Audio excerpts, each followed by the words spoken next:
Good afternoon, everybody. I'm Ellie Stevens. I go to Grinnell College, and I'm from Santa Fe, New Mexico. And last fall, I spent the entire semester studying at the Universidad Autónoma de Yucatán with Butler's Institute for Study Abroad in the city of Mérida, which is the capital of the state of Yucatán, which is one of the southernmost states in Mexico. It was about this time last year that I learned that I was going to be studying abroad in Mexico. And then I learned that once I got to Mexico, everybody was going to be greeting each other with a kiss on the cheek, the way they do in Europe. And I was horrified. I didn't kiss.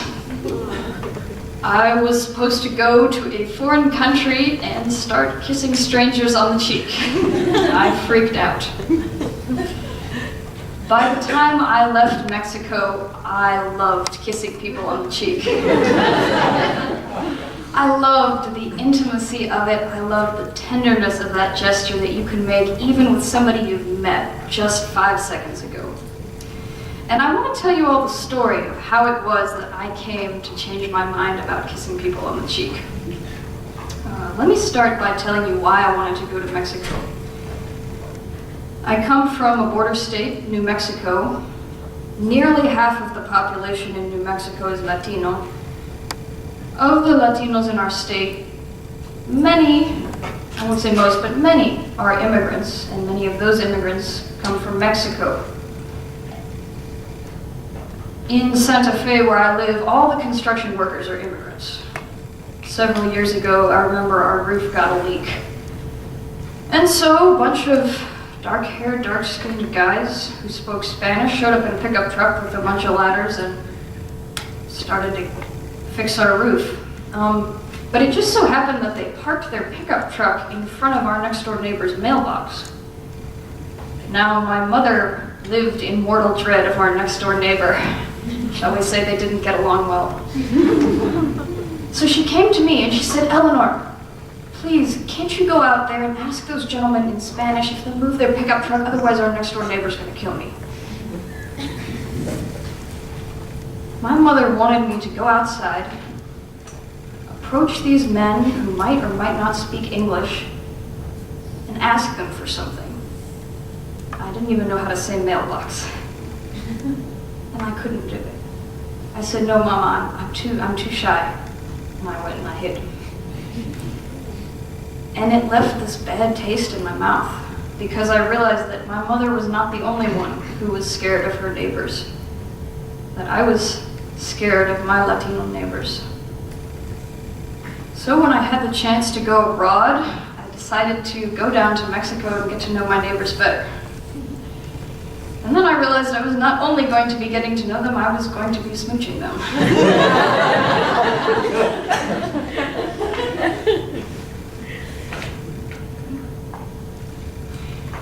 I think the first person I greeted with a kiss on the cheek was my host mom, Sylvia.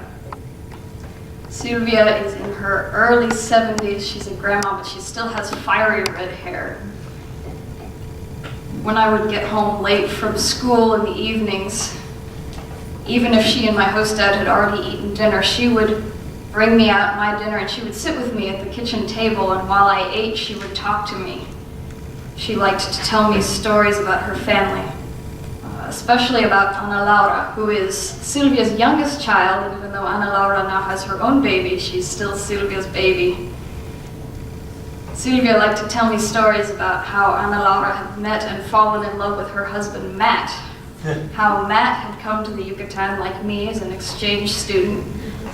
How he didn't know a whole lot of Spanish, but how it only took seeing Ana Laura once across a crowded room and that changed. And I thought, wow, Sylvia still believes in fairy tales. In the morning, I would kiss Sylvia goodbye on the cheek, and then I would get on the bus and go to school. And when I got to school, I would greet my classmates with a kiss on the cheek. We would shake hands, pull each other close, and just touch cheeks. And I was surprised by how quickly I started making friends. it was surprisingly easy to get to know people. And my Facebook friends count started climbing. And you know, it's interesting what you can learn about a culture from Facebook.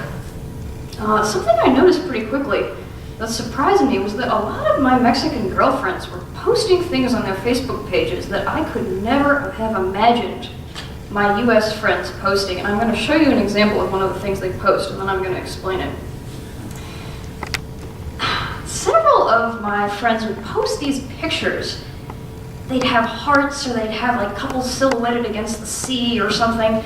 And they'd have, you know, they'd have these little phrases or truisms or sayings about love or friendship. I saw these, I thought this is the tackiest thing I have ever seen. These are so lovey-dovey. What kind of a person would post this on their Facebook wall? But you know, I started getting used to them. And I started reading what they're saying. I'll read you guys what this says. This says, con frecuencia amamos las cosas y usamos a las personas, cuando en realidad deberíamos usar las cosas y amar a las personas. We often love things and use people, but really, we ought to be using things and loving people. I got to kind of like these posts after a while. They're so positive. They're so candid. We don't post stuff like that here. Talking with my new friends, I realized that one of the reasons it was easier to make friends in Mexico was because of a language difference that actually makes it easier to express affection for friends in Spanish, especially Mexican Spanish, than it is in English. I'm going to give you guys a really short language lesson here. In English, we've got two ways to express affection to somebody. We can say, I like you. We can say, I love you. I very rarely say either of those things to my friends. They're romantically charged. If you use them wrong, they can so easily be awkward. I very rarely say those sort of things to my friends.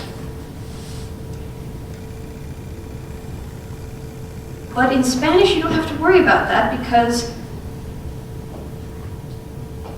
there are more verbs to describe love. You can be more specific, so you don't have to worry about confusion.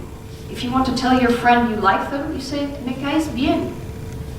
On the other hand, if you want to tell your friend you're romantically attracted to them, you say, me gustas. You can tell your friends you love them by saying, te quiero.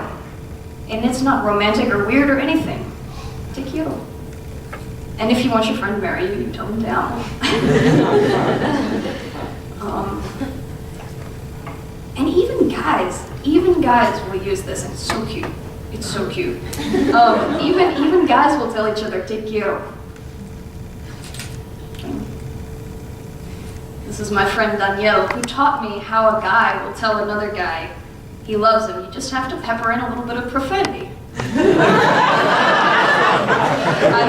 not going to tell you what you have to say, because if Danielle were ever to find out that I told a conference in Chicago some of the swear words he taught me in Mexico, he'd keel over dead. You can tell by his attractive t-shirt he's a metalhead. He was the first metalhead I'd ever met. And you know, when I got to Mexico, I thought maybe Mexicans would all be, I don't know, into mariachi music or something. I was so happy to discover that Mexicans can be hopeless geeks, just like us. We got to be very dear friends.